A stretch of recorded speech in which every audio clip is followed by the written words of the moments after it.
Bismillahirrahmanirrahim. Assalamualaikum warahmatullahi wabarakatuh.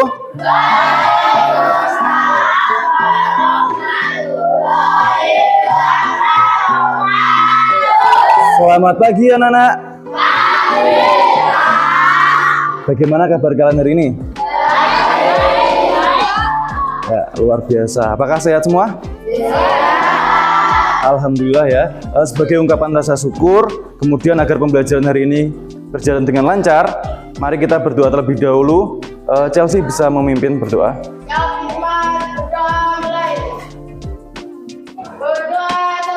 Baik, terima kasih anak-anak. Hari ini ada yang tidak berangkat? Berangkat semua? Alhamdulillah ya anak-anak. Agar lebih semangat lagi, kita menyanyikan lagu nasional terlebih dahulu ya. Alda bisa memimpin. Yang lain bisa berdiri anak-anak. Dan sikap sempurna.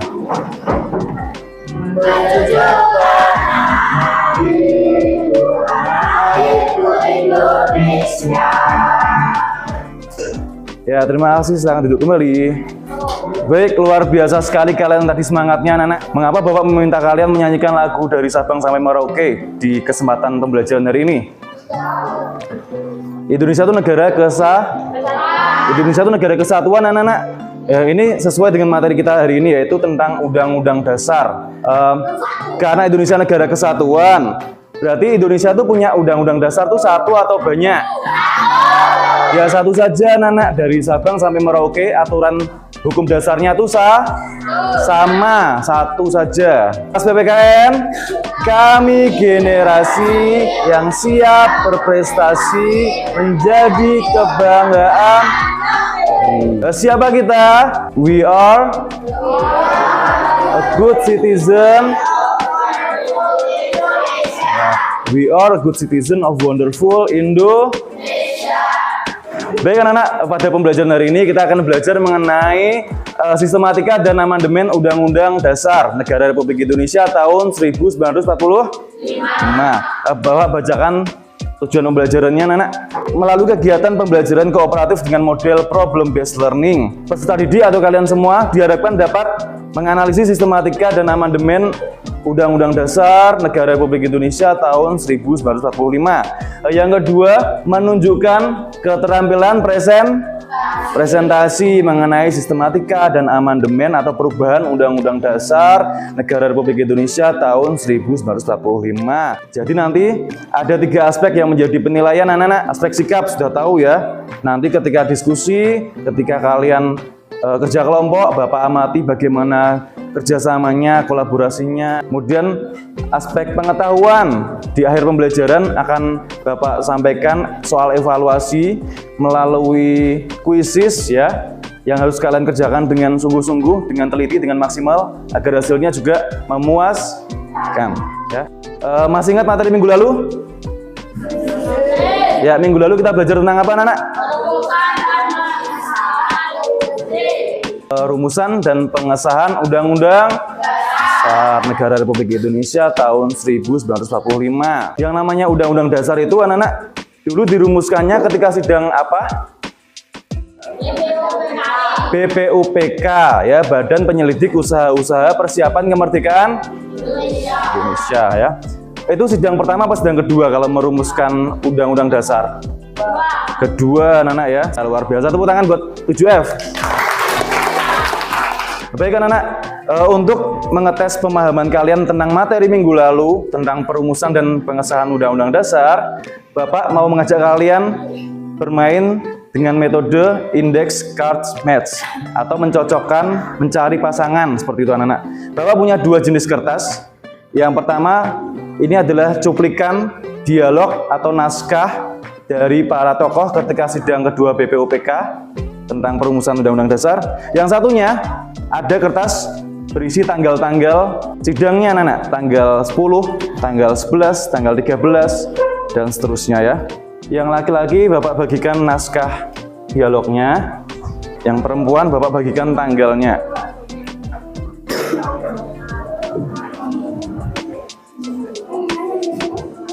Sudah pegang kertas masing-masing? Sudah. Silahkan sekarang dicocokkan, kalian mencari pasangan kalian, tanggal dengan agenda sidang perumusan Undang-Undang Dasar. Silahkan mencari pasangan.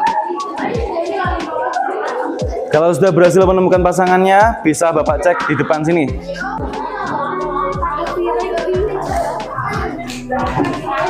Saya akan membacakan cuplikan sidang tanggal 10 Juli. Menuntut Indonesia merdeka selekas-lekasnya. Saya akan membacakan cuplikan dialog pada tanggal 14 Juli 1945. Pertama, pernyataan Indonesia merdeka, kemudian pembukaan Undang-Undang Dasar, dan kemudian saya akan membacakan cuplikan dialog tanggal 16 Juli 1945. Jadi saya ulangi lagi, Undang-Undang Dasar ini kita terima dengan sebulat-bulatnya. Bagaimana teman-teman? Untuk penjelasannya saya minta dengan hormat supaya yang setuju, yang menerima berdiri. Mengenai rancangan naskah Undang-Undang Dasar yang sudah diterima bulat oleh peserta sidang anak-anak, itu tanggal berapakah?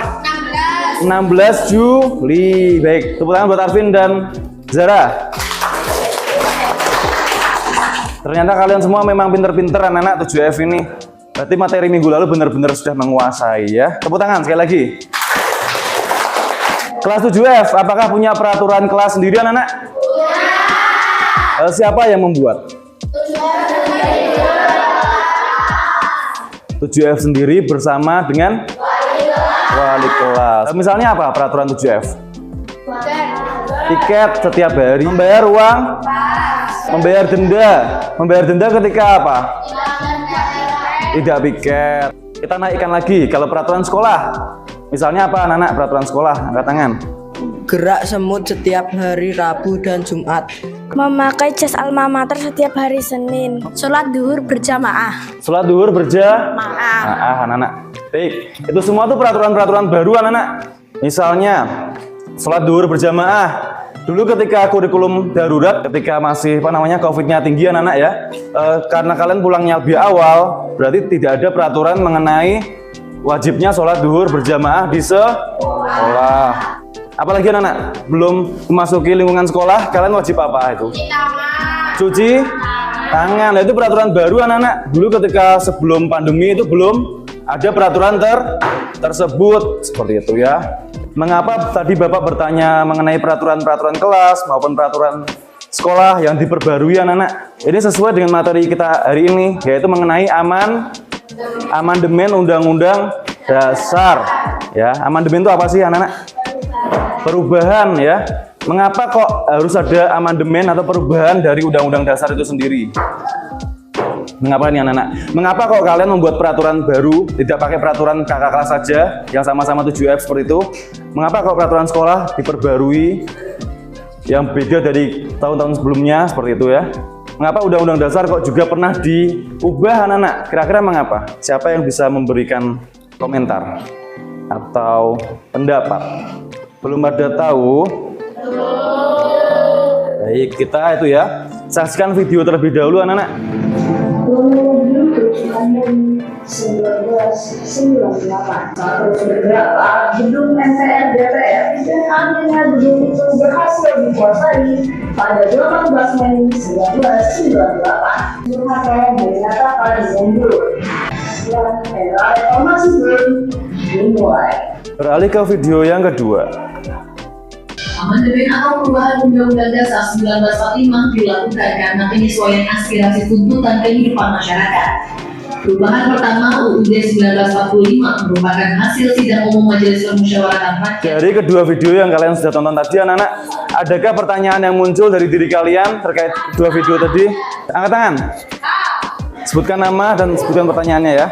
Saya Zahra Ramadhani dari kelas 7F ingin menanyakan tentang video yang pertama. Apa latar belakang terjadinya kerusuhan tahun 1998? Beri tepuk tangan buat Zahra.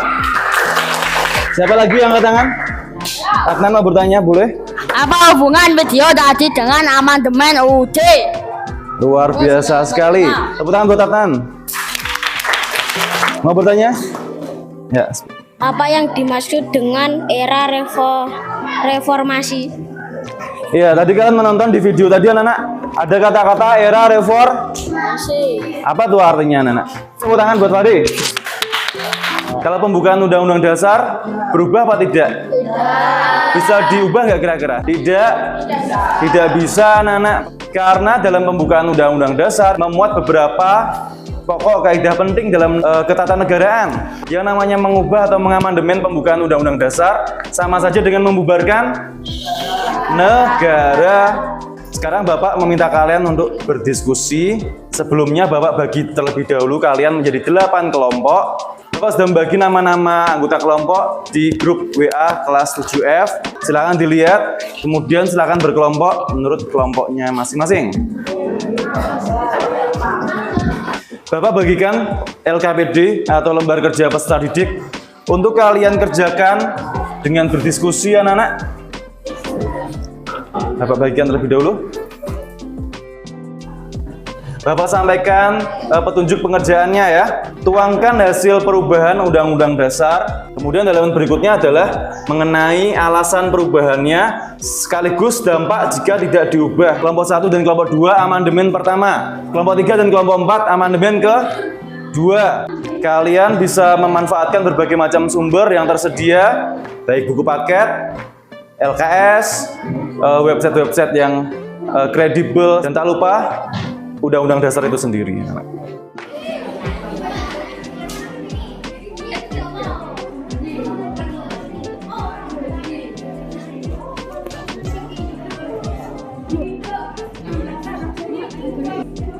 Ini kelompok berapa? 4 berarti amandemen ke-2 ya. Mengapa kok lembaga pembuat undang-undang adalah DPR? Sebelumnya Presiden, kenapa harus diganti DPR? Itu kalian cari di internet sebagai sumber referensi. Ini kelompok berapa? Kelompok 6. Amandemen ke-3 ya. Kalian memilih perubahan apa saja nih dari amandemen ke-3? Presiden dan wakil presiden dipilih oleh MPR. Ini yang sebelum amandemennya. Kemudian sesudah amandemen berubah menjadi apa? Presiden dan wakil presiden dipilih oleh rakyat. Ya, kemudian tentukan alasannya. Mengapa kok presiden hanya boleh 2 kali periode saja sekarang? Dari masing-masing ini. Misalnya ya, presiden dan wakil presiden dipilih oleh rakyat. Mengapa kok harus dipilih oleh rakyat? Tidak dipilih oleh MPR lagi, Dek. Gitu ya. Perhatikan anak-anak. Sudah selesai semua mengerjakan LKPD-nya? Sekarang saatnya presentasi. Kami dari kelompok 1 ingin mempresentasikan tentang Amandemen ke-1. Ya, silakan. Presiden hanya boleh dipilih sebanyak 2 kali. Alasannya perubahan UUD NRI berhasil mengubah kekuasaan yang otoritas dan sentralistik. Hak progresif harus mempertimbangkan lembaga terkait seperti Mahkamah Agung. Sekarang siapa yang mau bertanya atau menanggapi presentasi dari kelompok 1? Angkat tangan. Ya. Alda Cynthia Putri, saya sependapat dengan kelompok 1. Adanya kerjasama presiden dengan Mahkamah Agung menciptakan keseimbangan dalam pemerintahan. Tepuk tangan buat Alda. Apa akibat jika masa jabatan presiden tidak dibatasi? Tidak terjadi rotasi kekuasaan, orang berkualitas yang lain tidak berkesempatan menjadi presiden, cenderung akan memanfaatkan kekuasaan untuk kepentingan pribadi atau golongan. Apakah bagus presentasi dari kelompok 1? Ya, kalau bagus beri aplaus bersama-sama. Kami akan menyampaikan presentasi kami amandemen kedua. Sesudah amandemen, pasal tentang hak cukup banyak dan jelas. Ada ketentuan mengenai pemerintah daerah. Alasan perubahan agar terjamin atau meningkatnya perlindungan bagi manusia. Dampak jika tidak diubah, perlindungan masyarakat tidak terjamin. Hak-hak apa saja yang terdapat dalam Undang-Undang Dasar? Hak-hak asasi manusia apa saja yang terdapat dalam Undang-Undang Dasar NRI tahun 1945? Hak beragama, hak mendapatkan pendidikan, hak mendapatkan perlindungan hukum, hak hidup, hak mendapatkan tempat tinggal yang layak.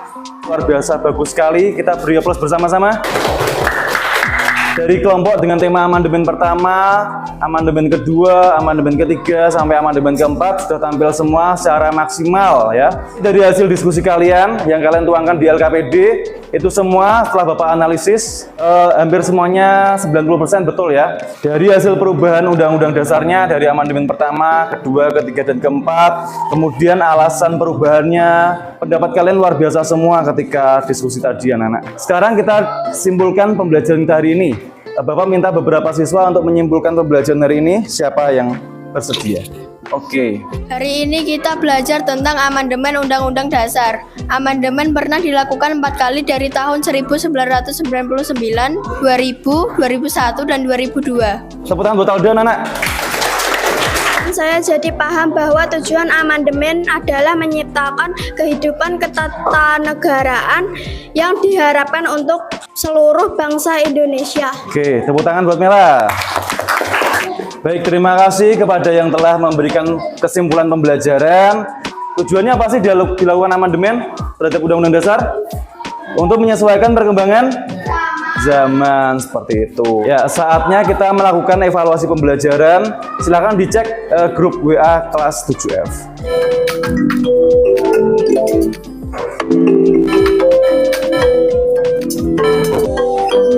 Tepuk tangan buat Egy sana, anak. Bagaimana pembelajaran kita hari ini? Apakah menyenangkan? Menyenangkan ya. Apakah ada kendala selama pembelajaran hari ini? Tidak ada ya, diskusinya lancar tadi ya. Untuk minggu depan kita akan belajar mengenai mekanisme atau tata cara melakukan amandemen Undang-Undang Dasar. Silakan dipelajari LKS halaman 70 untuk dibaca-baca terlebih dahulu ya. Masih ada pertanyaan? Tidak ada ya. Kalau tidak ada, kita bisa tutup pembelajaran hari ini. Silakan kemas-kemas. Silakan ketua kelas bisa memimpin berdoa.